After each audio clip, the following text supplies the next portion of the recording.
Well. Welcome to another episode of SKST Radio, and I am Cammie Grayson, and you're tuned into the Cammie Grayson Show. And today is Authors Network, and I have a very good friend I just met actually in person today in person, but I had been talking to him for a few weeks and trying to get him going. But he goes by the name of Anthony Owens, and he wrote a book called Syrup Sandwiches. I love it. Thank you. Anthony, welcome to the show. Well, thank you for having me. It's a pleasure to be here. Absolutely. Thank you for coming. No problem.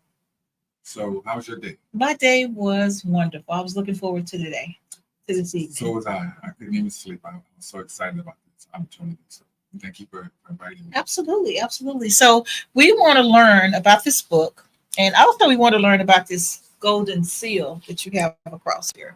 Can y'all see that golden seal? We want to learn about all of this. Well, Syrup Sandwiches, Choose Not to Give Up is an award-winning book by Next Generation Indie Awards. Came in first place in that category for BIPOC, which is Black, Indigenous, and People of Color. So I feel really honored to say that my book is an award-winning book for people of color. Nice. Absolutely love it.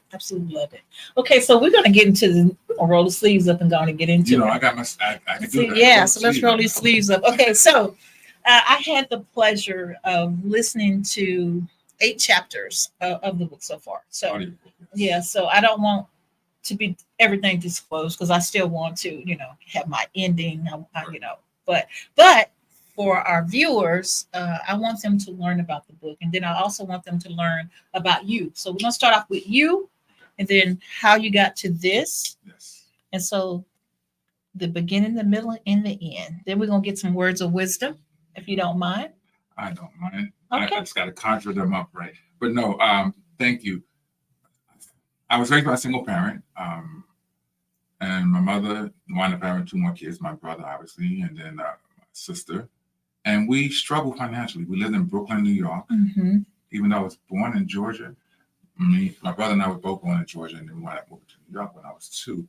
So we struggled because my mom she was young. She was like 21 years old, and she didn't know the streets of New York. She didn't know anyone, and so financially we struggled, immensely. And so the reason why I came up with syrup sandwiches because oftentimes we had to make sandwiches out of condiments like ketchup, mustard, mayonnaise. Oh my gosh. And syrup. And I particularly enjoy syrup. Of course, it's sweet. It was sweet. It was good, right? So I called the book Syrup Sandwiches. But I don't want people to be fooled by the title because the book has nothing. It's not about food. The book is about the traumas that we all go through in life, right? Mm-hmm. The struggle. Absolutely. Because I dealt with domestic abuse, single parenting, fatherlessness, discrimination, bullying, poverty, and death, right? I've seen a lot of stuff in my life that I probably shouldn't have. Right. And a lot of people go through a lot of those difficult situations. But I want people to know that they don't have to be defined or defeated by their traumas and their difficulties and their challenging situations. Mm-hmm. That they shouldn't be defined by them. They should choose to believe in their God, believe in themselves, and then choose not to give up. Mm-hmm. You have a powerful mother. Your mother was strong. From what I've heard in the story, she was a phenomenal woman.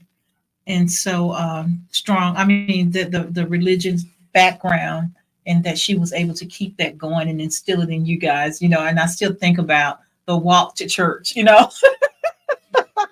can only imagine, so the audiobook guys, I'm not saying not to buy the book. I would say buy the book and listen to the audio because the narrator was really, really good. His name is Malik Washington. He's actually here in Virginia Beach. He as a matter of fact, he's on my second book right now called Reasons, but he is a very good narrator. And like I said before, there was a story about this narrating part, right? Because I went to the studio thinking I was going to be, narrating my own book, and it turned out horribly. So fortunately for me, Malik had his own studio, and so he had done narrating before. So I asked him to do mine, and it worked out great. So. Oh my gosh, he's good. He was really, really good. So I'm really curious because now I think I'm ready to take my book to the audio world as well. And so it's very exciting. When we were talking about that a little bit earlier before the show actually started and different things. But let's get back to syrup sandwiches. Sure. So let's talk about mom. My mother, unfortunately, her parents, she didn't learn a lot from them, or maybe they didn't know a lot, because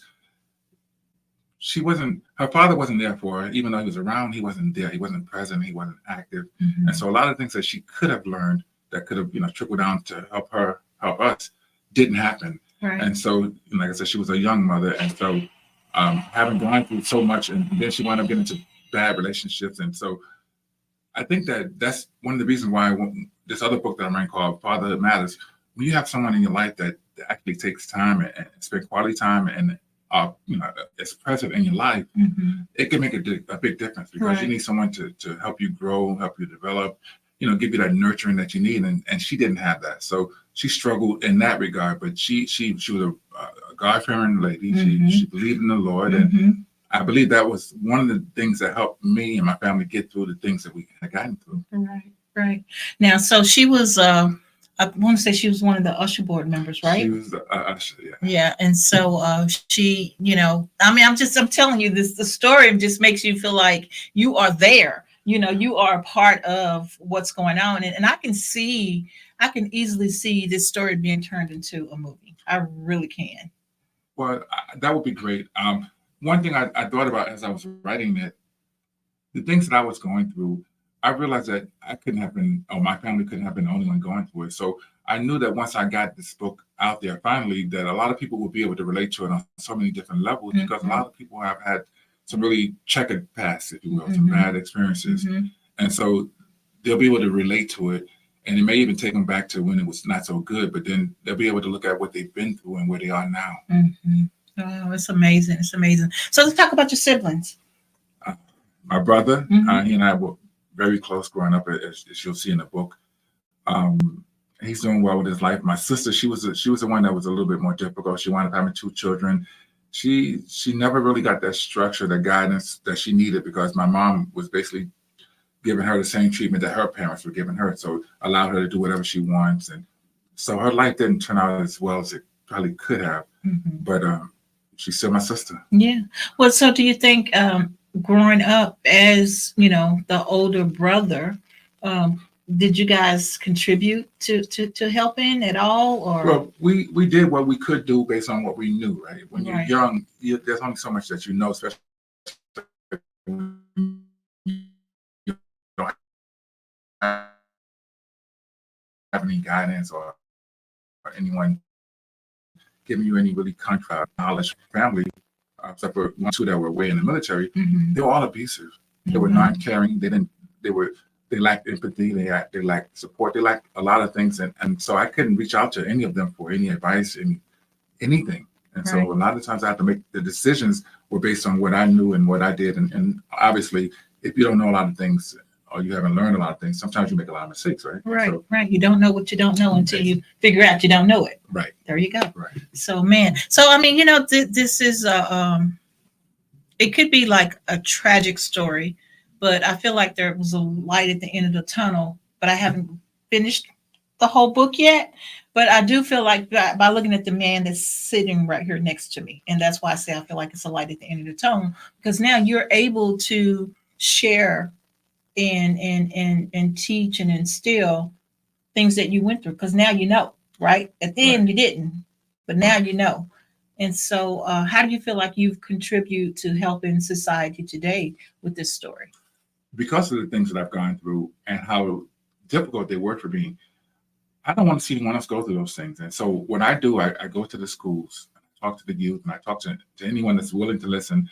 I go to homeless shelters, and I share the word of self-belief, mm-hmm. believing in your God, and choosing not to give up, because oftentimes giving up, is usually a choice. Right. And so I want people, I believe in, Cammie, listen, I want to say this.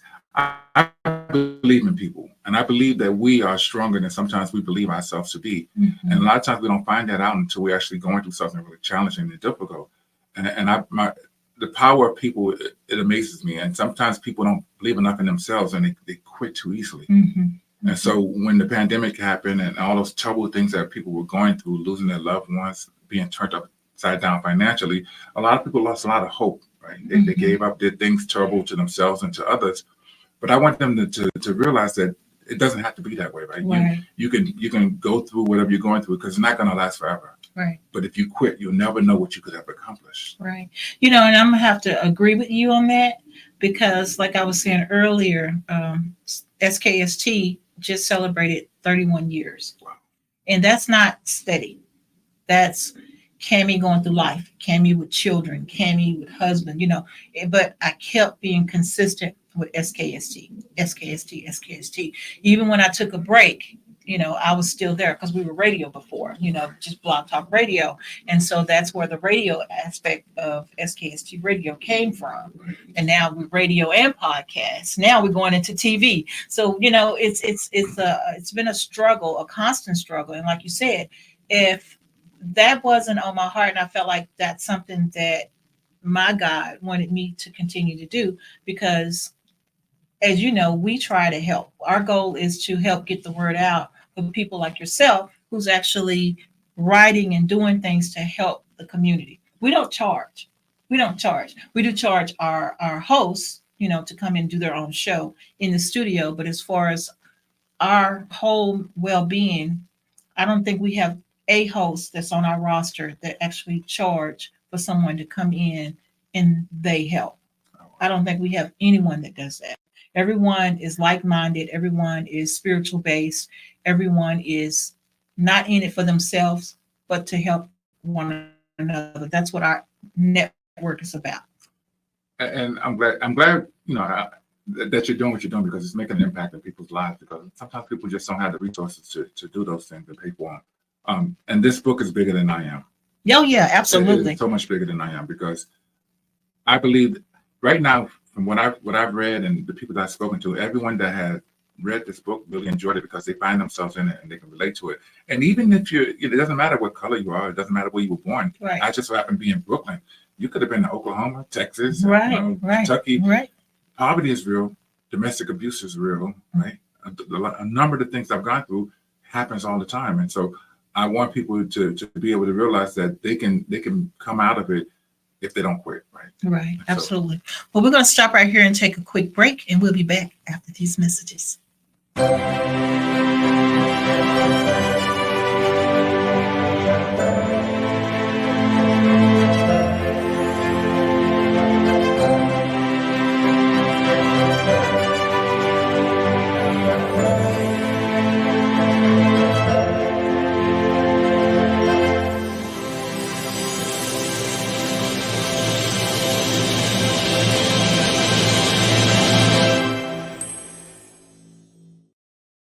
All right, if you just tuned in, you haven't tuned in too late. You tuned into the Cammie Grayson Show, and I am here with Mr. Anthony Owens, author of the plain book Syrup Sandwiches.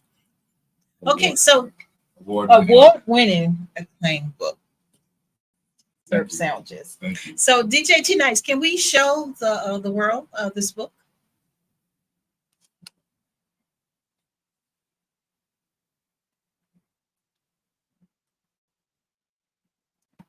There we go. All right, so this book is available on. It's available on Amazon. Since I have a number of books, I don't want to tell everybody to go to Amazon for every book, right? So what I do is I have them go to my website. It's www.antowens.com. So that's Ant Owens. My name is Anthony Owens. So my website, I was lucky enough to get antowens.com. So take a look, everyone. www.antowens. Okay, you got somebody live.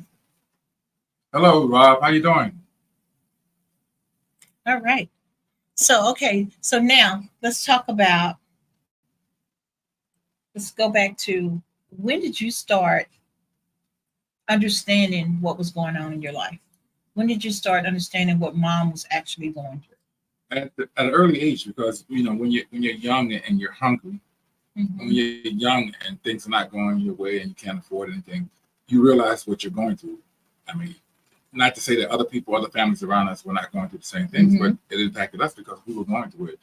And I saw how my mother was struggling financially, so I chose to go get a job working at a grocery store. I was packing grocery bags at the age of 8 years old, so I could make some extra money, so I could provide some, help to my mother, because she was, Mm-hmm. like I said, she was struggling.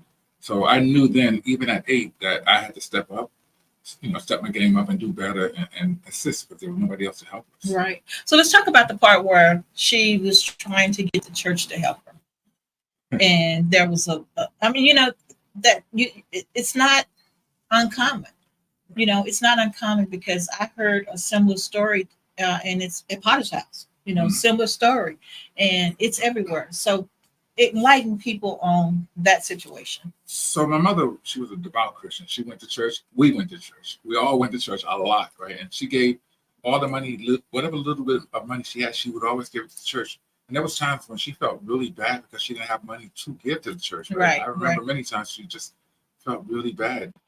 And it had gotten to a point where we were behind on the bill, on the rent, and she wanted to get some help from the church. So she reached out to them to see if they can provide some kind of assistance, Mm-hmm. And they basically said, no, we can't do it, because if we do it for you, we got to do it for everybody else. And this had been like for 10 years she had been giving. Wow. And so it really, Yeah. When I heard that, it was just, all I can do was just shake my head. How can you be a Christian and your faithful person that's in your church gives relentlessly whatever penny she has, and you tell her no because somebody else might want some help? What kind of that? You know what? And now, fast forward till now, right? And the same thing is going on.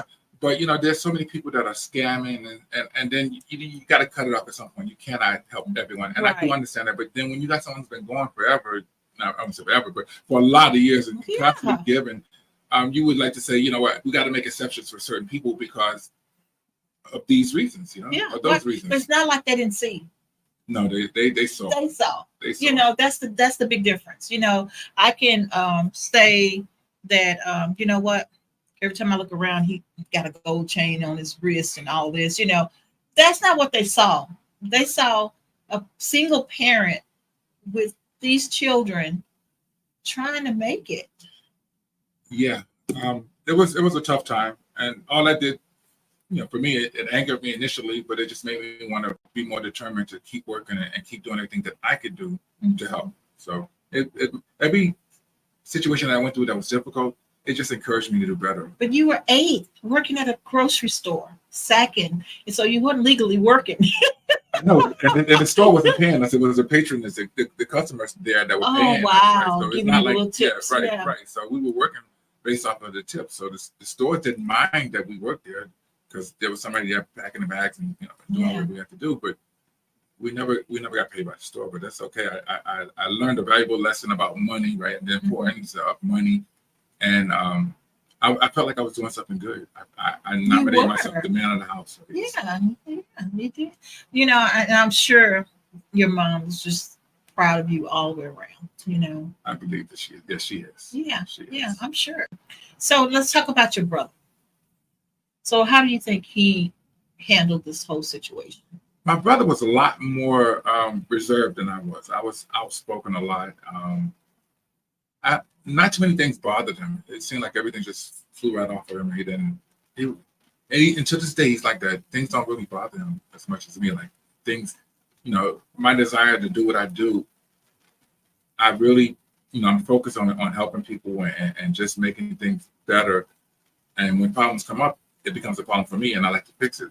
My brother seems to just like ignore them and say, it'll be all right. And he's nonchalant. He's really nonchalant. I was just thinking that. Yeah. So how does he feel about syrup sandwiches?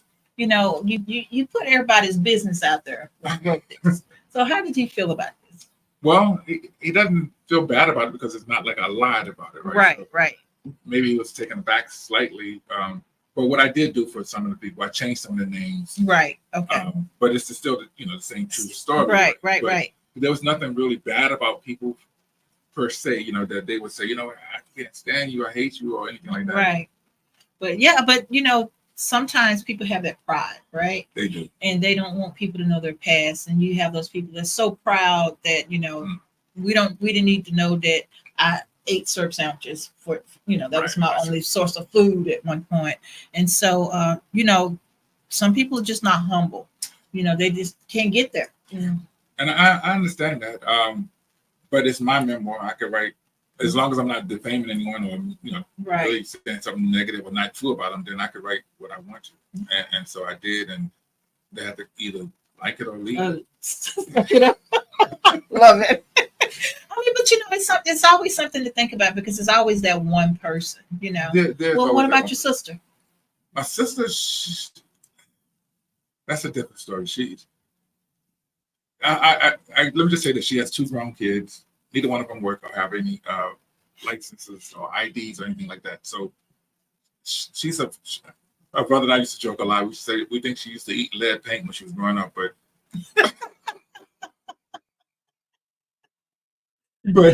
I love I'm sure it was in the walls at that time. In the walls, I do remember the So, but I love my sister. I wish she would just be more proactive and helping the kids and to do whatever they need. They're not kids; they're grown now. Yeah. And I reach out to them all the time to try to encourage them, but they don't reach back out to me or my brother. So there's only so much we can do. Yeah, and it's always one. It's always that one person in the family that you just can't reach. Right. Yeah. So tell me what you like best. What chapter do you like best in this book? Wow. On the blackout chapter, matter of fact, you know what? And it's gonna sound strange, right? I really enjoyed the last, not the whole paragraph, but just something. Can I read something? Yeah, please do. Okay. So this will be. So it says, as a child, you could say I was a victim. The trauma that I experienced resulted from the actions of others, from bullying and racism to an absentee father and witnessing violence. Many things in my life could have resulted in insurmountable obstacles. Yet, even as a child, somehow I knew that the way to get out of the life that I did not want and I did not create would be up to me. I could spend my time blaming my father and others who made my life difficult and embracing a victim's mentality, or I could refuse to be defeated. It wasn't fair and it wasn't my fault. Yet, I was the only one who could change my life. It wouldn't be easy and it wouldn't be fast, but I was determined that I would succeed. I decided I would be the person who reversed the negative cycle. I've come to the realization that during my fragile emotional state, the things that helped me overcome the horrors were prayer, laughter, and the belief that I couldn't allow myself to succumb to the things that I could not control. I realized that all I could do was rock and roll with each punch that life threw at me. And when it knocked me down, I knew that it was not time to throw in the towel, but rather the time to get back up and prepare myself for the next battle. Wow. And that's the very last thing in my book. That's amazing. That's amazing. This is, like I said, I can't wait to finish the book because the part where I ended, like I said, I felt like I was a part of it. I'm probably the 4th kid walking down the street to the church, and so, but it's just amazing. And I'm so glad that you took the time to even get this out of you. How long did it take to write this story? So it took a lot. Let me explain this. A long time ago, I'm talking about years, I wanted to write a book because I wanted to write about my life because I felt like it was, impactful and a lot of people could relate to it. So I've written me 5 pages, 6 pages, just sat around 10, 15 years because I kept telling myself, I don't know book, I'm not a book. And so, and I sat down and I just typed and typed and typed. And every chance I got, I wrote something. And it took me 4.5 months to write the entire book. The editing process took 8 months, going back and forth with the editors, making sure things flow. And so I tell people that are interested in writing, I tell them all the time, as a writer, your primary job is to get it out of your head and down on the paper. Or so get it. Once you do that, even if you only can write a sentence, a paragraph, or a whole page, every chance you get, keep writing. So your primary job is to get it from here to there. But then once you got all these pages, you're looking at it like, what do I do with that? That's when your editors come. They help you move things around, make it flow. And so don't try to write a book. I tell people that all the time. Don't try to write a book, but just get your thoughts on it. And this is to my special friend. He always asks the question, well, why do people write books? What do they write them for? Well, there's a number of reasons why people write books. Because books, when you pick up a book, they can excite you, educate you, humor you. There's so many different things that you can get out of a book. But This one, I wanted to write it so that when people read it, that they can relate to it, because it's not something that's made up. It's stuff that's real life. It is real life. Yeah, absolutely. That happened and now still happening now. So I wanted to be impactful, and I wanted to be relatable. So, but another thing, I go TikTok live a lot, and I tell people this all the time. We as individuals, we need to stop getting in our own way. No one can stop us from our own greatness but ourselves. Right. And when we tell ourselves we're not smart enough, we don't know enough, we're not good enough, we're getting in our own way. And I try to tell people this all the time: don't get in your own way, because you can still be as great as you want to be. Right. And that's true. I mean, I have seen times in my life where I got in my way. I have, borderline given up. And then I just wake up all of a sudden. It's like I can't even sleep sometimes, because I know I could be doing something. I know I could be an impact on something great. And so this is perfect. This is perfect what you could tell people. And here, choose not to give up. That's amazing. These words here are powerful. Yes, they are. And once you get to a point where you feel like you can't give up and you're not going to give up, you'll be amazed at what you can accomplish. You really would, because when you say I'm not going to give up, that makes you believe that you can achieve something. And if you believe you can achieve something, you're going to keep working towards doing it. Absolutely. Absolutely. We're going to take another quick break, and we will be back after these messages.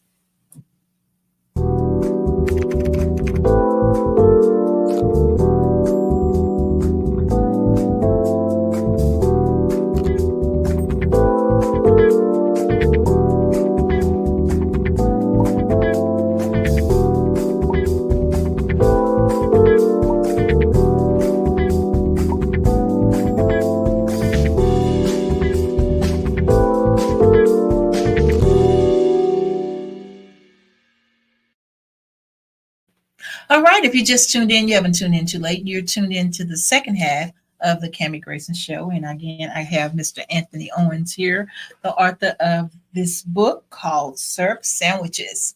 Okay, how can people get this book? Well, two ways to get it. You can go straight to Amazon and do a search for Syrup Sandwiches. And as soon as you start typing Anthony Owens, it'll pop up.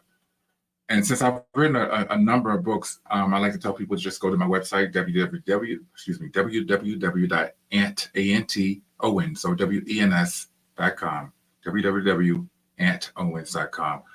And there you'll be able to see all of my book, all of my work. And there's a link at the bottom of each book, and you just click on it and take you directly to Amazon. So. Yeah, wonderful. Wonderful. And another thing, Cammie, this book is available on Audible. And one of the main reasons why I wanted to do it on Audible, because I know, this is going to sound crazy, but when I was writing this book, I realized that a lot of people don't read. They really don't. And knowing that, and as an author, you got to think of ways to get the story out. Get the story out. And so I figured if I went ahead and started doing Audible, those people who don't normally read or have time to read, then they would, be more in tune to just go ahead and listening to it. Right. Well, I love it because I'm one of those people that don't have time. I'm working full time during the day, 2 positions, and then in the evenings it's all SKST.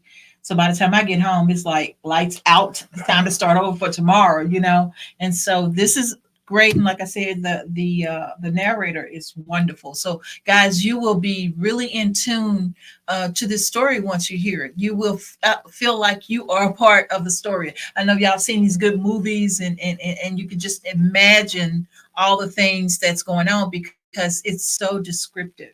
It's kind of like a screenplay. You're going through the whole motions, and I keep going back to walking to church because that was like the you can just see it.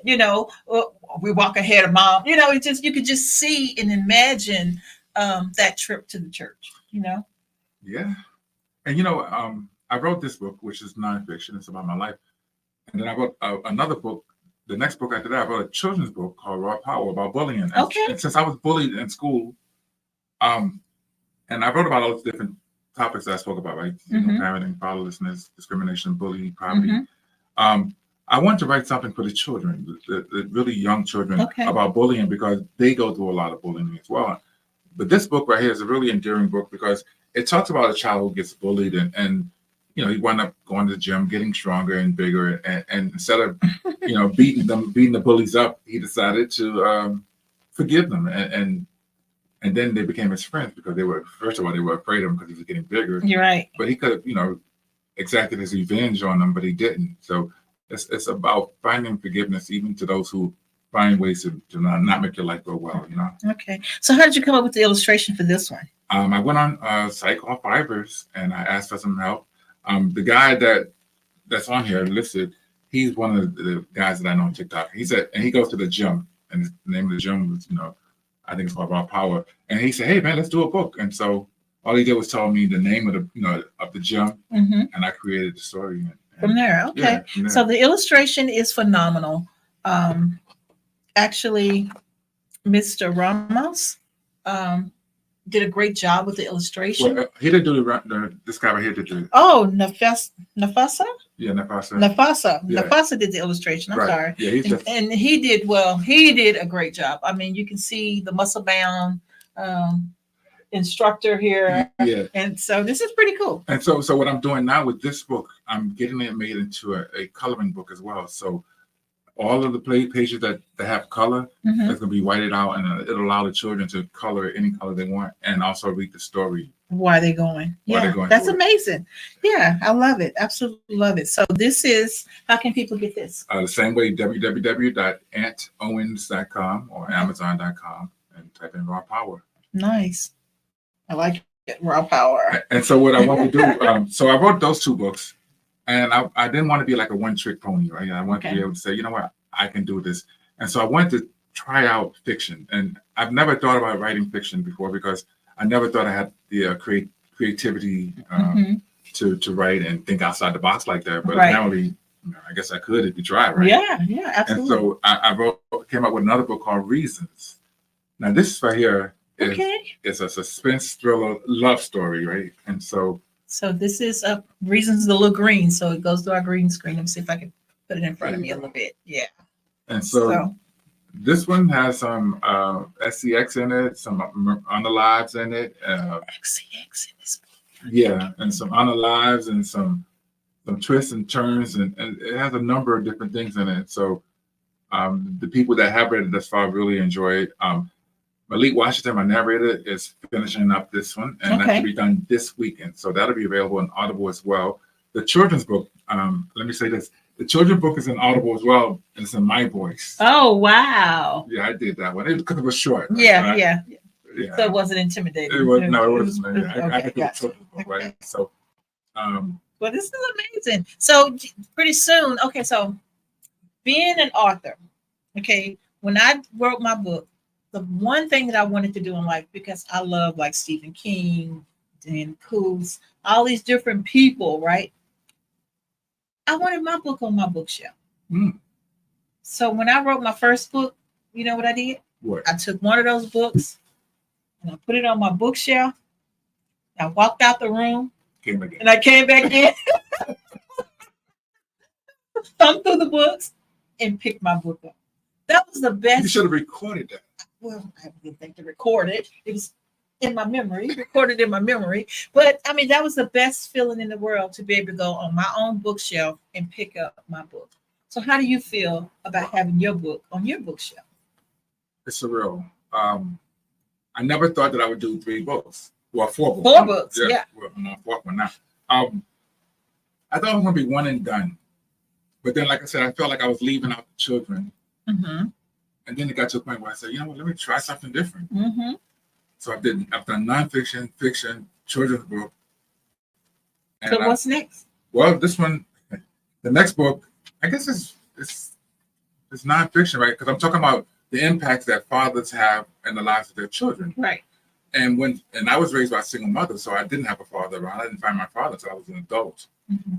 But it was very impactful not having a father figure around, and I know how that feels, right?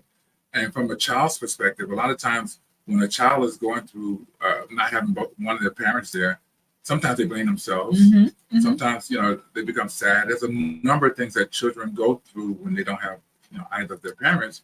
And so I wanted to reach out to them to let them see that it's okay to feel the way that they feel, And I want to reach out to the fathers to let them know that being a parent, being a father, being a husband or whatever you are, it's important to the children because they need fathers in their lives to be active, to be present, and spend that quality time and do those things. And so, this book right here, Surf Sandwiches, for instance, right? There was a guy who I know. He came up to me one day and he said, "I want to thank you for writing Surf Sandwiches." And I'm like, "For what?" He said, "Because I see that your father was not around when you was growing up, and I have my 2 children in the home, and I haven't been spending time with them like they deserve. Right. And now after reading your book, I realized the significance in being there for my children, and that only made me want to write Fatherhood Matters because I knew that a lot of kids are missing their fathers, right? Right. And so this next book is called Fatherhood Matters, Okay. and this one will be out. It's going through the last editing stages right now, and it'll be out this week. So you can see us. Be looking out for this. I think this is because you got different aspects from different families, different. I think it's different race on the cover, which means he's not just catering to one. Right. A father is a father, right? Exactly right. And so just don't, put this in the box. This is something that's, love it. Well, thank you. Because it's necessary. Yeah. So many fathers they have these children and they're not providing for them. They're not doing those things that these kids need. So what do you think the problem is? I think it's the cycle. Bad parenting from their parents, not taking ownership in your role as a father, Right. Not caring, and not really taking the children's feelings and what they're going through into consideration because it's almost like you're forgetting about them. And that. Well, how can you forget something you never had? Yeah.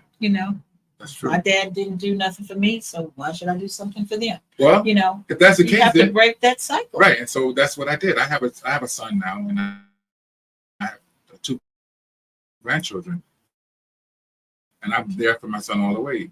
The only time I wasn't there for my son is when I was in the military and I was on deployment. So there was times when I'm the only child, but I was working. There was a reason why I wasn't there. And so now God has blessed me with the opportunity to be able to see my grandchildren walk and spend quality time. You boy. No. So the grandkids. They're in England right now. As a matter of fact, the whole family's in England visiting her parents because his wife, she's white. My son's wife is white, and I have my kids are mixed, and so they go over there like almost twice a year to spend time with her side of the family, which is great. And they should be back this week. Okay. I'm looking forward to it. Nice. I just spoke to her yesterday on the phone, and we did a what do you call it? FaceTime. She's like, Papa. Oh. And it just warmed my heart. So let's do some words of wisdom. Words of wisdom. So what can you tell someone who is trying to be where you are right now? Well, self-belief. Who's been through a lot. Just know that no matter what you've gone through, it won't last forever, right? And sometimes when we're going through difficult situations, it seems like this forever, right? It always seems like it'll never end, but it will end, right? And what you have to do is outlast your problems. And what I mean by that, even though it's difficult, you got to find a way to say, you know what, I'm going to get past this.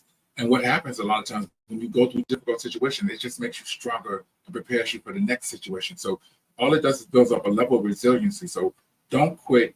Believe in yourself, believe in your God, and choose not to give up. And you'll be amazed at what you can do. Wow. I love it. Absolutely love it. So, Anthony, I want to say thank you for being on the show. I want to say thank you for sharing your nuggets of wisdom with us here at SKST Radio and your TikTok family and the world, because we need something that, they chat box about this, have not been through this, and a lot of people